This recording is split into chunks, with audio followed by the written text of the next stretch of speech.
No Caixinha Indie já visitamos faroestes antigos e mundos extraterrestres, mas dessa vez me acompanhem a uma cidade americana para vivermos uma aventura na época da Lei Seca. Senhoras e senhores, meus caros espectadores, me acompanhem a St. Louis, Missouri, para vermos a magnífica história de Lackadaisy.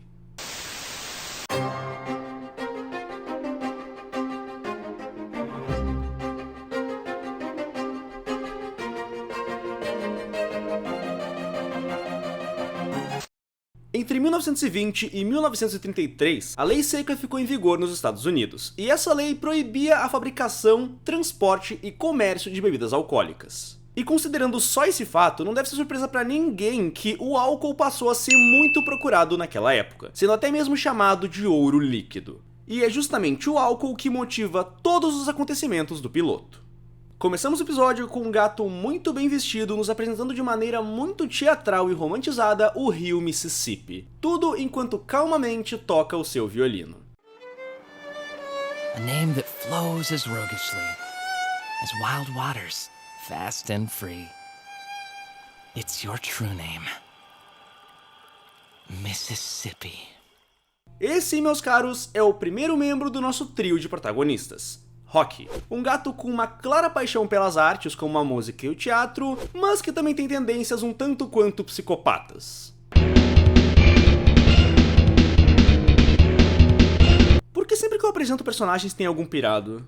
Ah, bom, não importa, eles sempre melhoram em muito as obras quando aparecem. Seguindo um pouco, conhecemos os dois companheiros de equipe do Rocky, Freckle e Ivy. O Freckle é o músculo e o atirador da equipe, com tendências altamente violentas e uma carinha muito fofa de bebê, enquanto que a Ivy é a motorista e mecânica da equipe.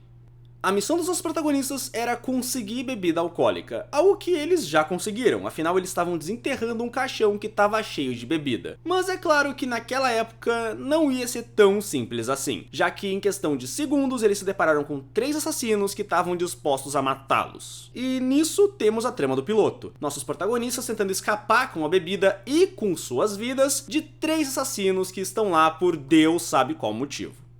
Agora vamos dar uma olhadinha nos personagens. Começando pelo Freckle, ele começa como sendo um músculo do grupo, já que o Rocky tem bracinhos de macarrão e a Ivy não parece ser muito forte. Só que quando chegou a hora de pegar em uma arma, ele pareceu receoso e genuinamente preocupado, não querendo usar a arma. E a expressão dele deixa bem claro o porquê, já que no momento que ele segura a arma, a sua expressão muda de preocupação e receio para uma cara que diz "eu tô me coçando para não atirar". E o motivo para ele não querer usar a arma fica bem claro em questão de segundos, já que no momento que ele começou a atirar, ele praticamente virou um lunático, quase que como um viciado em recuperação que acabou de ter uma recaída.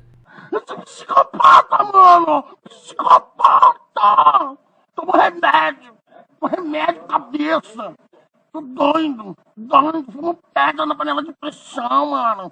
Mas convenhamos que ninguém vai julgar ele por ter usado armas naquela situação, já que era um caso de vida ou morte. Quando olhamos para Ivy, fica fácil pensar que ela é a motorista de fuga do grupo, já que no momento em que os assassinos começam a atirar, ela dirige de ré para fugirem deles. Só que no meio da fuga, ela admite que não aprendeu a dirigir. Mas pra sorte deles, ela é tão ruim nisso que acaba confundindo o inimigo, o que é muito bom, de fato. E se ela não saber dirigir, ela até que aprendeu bem rápido. Eu acredito que só se aprende fazendo. Aparentemente, a função da Ivy no grupo é como mecânica e apoio, já que no começo do episódio ela estava ajudando o Freckle a cavar, e quando a perseguição de carro terminou, ela acaba tendo que se virar para arrumar o carro depois de terem batido em uma cerca e em um galpão. E eu tenho que dizer, ela se virou muito bem, afinal ela usou literalmente as mangas para dar um jeito no radiador e no final conseguirem dar partida no carro para saírem dali. Então, sim, considerando o estresse e o problema que era aquela situação, ela conseguiu se virar muito bem. E agora vamos falar do Rocky. Ele não é só um fã de artes e violinista, ele também é de longe o membro mais pirado do grupo inteiro. E ainda bem, porque a loucura dele acabou salvando o Freckle e a Ivy. E eu não tenho como negar, esses dois ficam muito fofos juntos. Eu não quero mais brincar com você.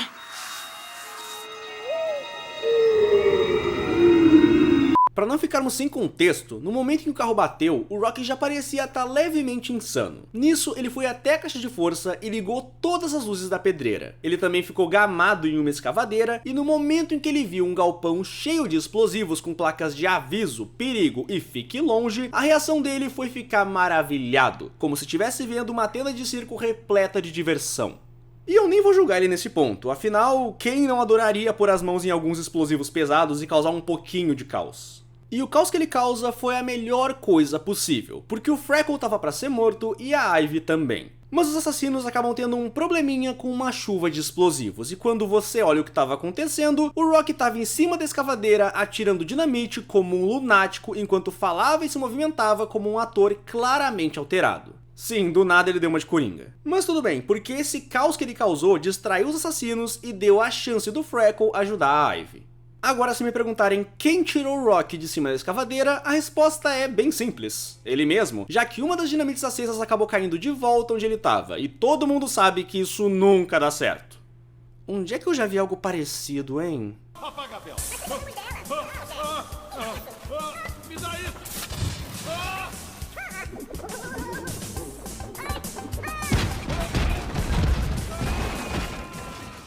Mana mana mana mana mana mana mana.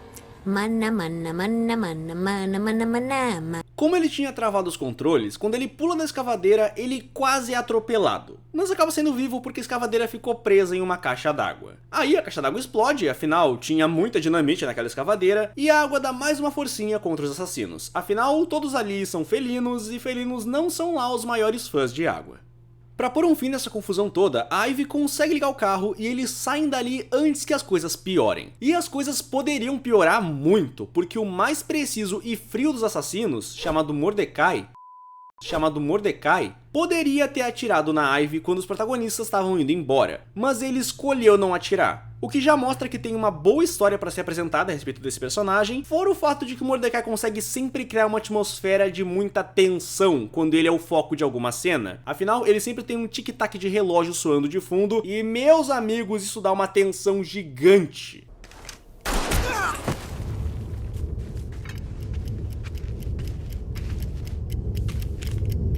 Belo dia, senhores. Eu me caguei. No fim, vemos o café Little Daisy, ou Pequena Margarida, e a sua dona Mitzi, que afirma que o local já teve dias melhores, que antes eles podiam conduzir um comboio de caminhões, e agora eles cavam por restos. E então, finalmente conhecemos o Lackadaisy, sendo um bar secreto localizado embaixo do café Little Daisy. E mesmo sendo bem elegante, o Lackadaisy tem poucos clientes, e um deles até seria de grande ajuda para os negócios, se não fosse o fato de ele ser um barão da indústria que deveria ser um pilar da comunidade. Então ele não pode ajudar mesmo que ele queira.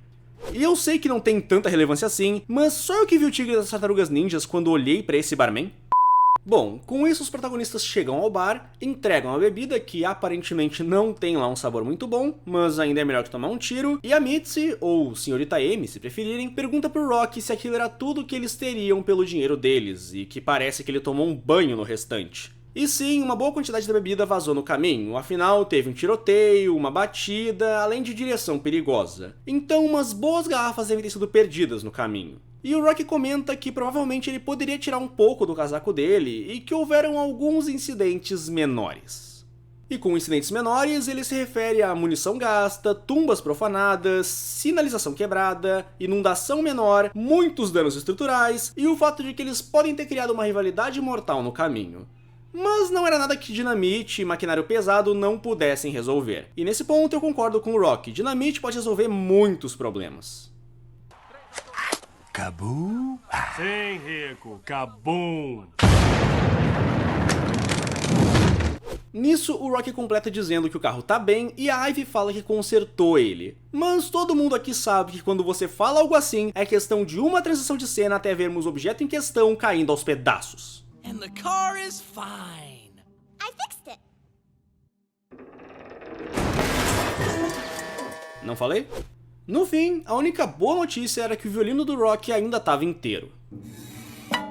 Deixa pra lá. A situação tá ruim, sim, não dá pra negar. Mas ainda assim, a Mitzi não queria destruir os ânimos do Rocky, e por isso ela diz que tá feliz por eles terem voltado e que uma música cairia bem. Sim, ela disse isso pra animar eles, mas também não deixa de ser verdade. E no fim, terminamos com uma maravilhosa cena musical, na qual a Mitzi não só observa alegremente, mas também esperançosa, nos mostrando o que o Lackadaisy possivelmente foi um dia, e o que esperamos que ele venha a se tornar com o decorrer da obra. No pós-crédito, ainda dá pra ver que o Mordecai informa o seu chefe que um dos seus fornecedores estava fornecendo para outros, possivelmente se referindo à pessoa que disse pro Rocky onde encontrar as bebidas. E como o pessoal do Lackadaisy não é lá muito discreto e pode acabar chamando a atenção indesejada das autoridades, eles merecem a atenção dos antagonistas desde já.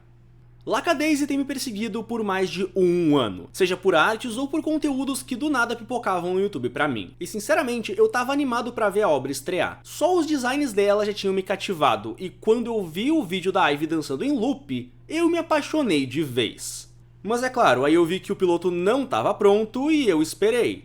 E esperei, chegando ao ponto de ter esquecido o que eu tava esperando. Bem-vindo ao Waiting Simulator! Até que alguns dias atrás eu recebi o aviso da estreia dele no YouTube e eu fiquei feliz da vida. Eu não assisti a estreia, mas acabei vendo com o Big King no dia seguinte. E depois de assistir, não tinha como eu não falar dessa obra maravilhosa. A propósito, o Big King lançou uma análise do episódio também. Vai lá dar uma olhada que vocês vão curtir, tenho certeza.